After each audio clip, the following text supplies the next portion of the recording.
बिस्मिल्लाहिर्रहमानिर्रहीम। अस्सलाम वालेकुम वरहमतुल्लाहि वबरकातुहू।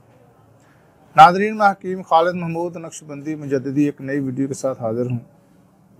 व इज़ा मरिदतु फ़हुव यशफ़ीन, जब भी मैं बीमार होता हूँ वही अल्लाह शिफ़ा देता है। शिफ़ा देने वाली अल्लाह की ज़ात है। दवा खाने से पहले ये दुआ लाजमी पढ़ लिया करे, अल्लाह ताला शिफ़ा देने वाला है, ज़रूर अल्लाह ताला शिफ़ा देता है। तो नाज़रीन, मेरा मौजू चल रहा है कि मनी का टेस्ट कराना क्यों ज़रूरी है, बांझपन क्या है।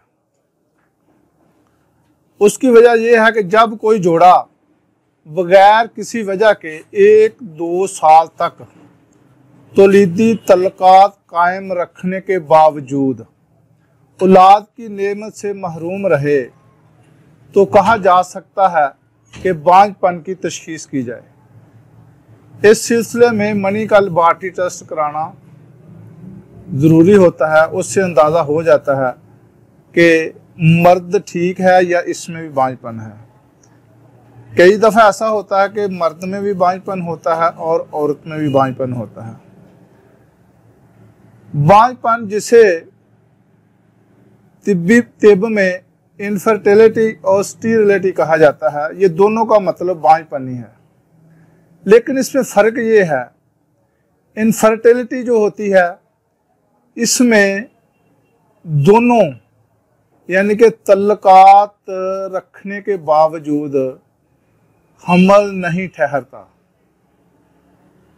और जो स्टीरिलिटी है उसमें ये होता है कि दोनों ठीक होते हैं, तल्लुकात भी ठीक होते हैं, लेकिन अल्लाह को जो मंजूर हो तो कई दफ़ा हमल जो है वो नहीं ठहरता।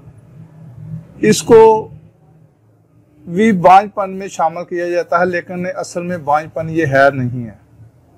इसलिए कि हो सकता है कि वो मखसूस अयाम जिस दिनों में औरत प्रेग्नेंट होती है, हामला होती है, उन दिनों में हो सकता है कि वो मुबाशरत ना करें, एक दूसरे से ना मुलाकात करें, तो हमल नहीं ठहरता।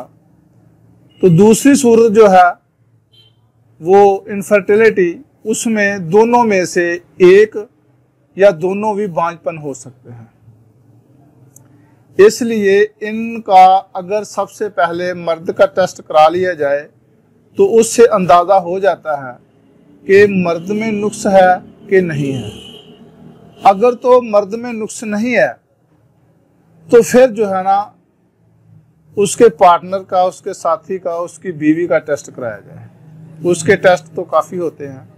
तो आज जो मौजू है ये सिर्फ मर्द के लिए है। इसमें 2-3 नुक्स होते हैं। या तो इसमें जो मनी में स्पर्म की तादाद होती है वो 60 से लेकर 80 मिलियन तक होनी चाहिए। अगर इससे कम है तो फिर हमल ठहरने के बहुत चांसेस कम होते हैं, बल्कि नहीं भी ठहरता। और दूसरी सूरत ये होती है कि जरासीम स्पर्म की तादाद पूरी होती है, लेकिन उसमें जो एक्टिव होते हैं वो कम होते हैं।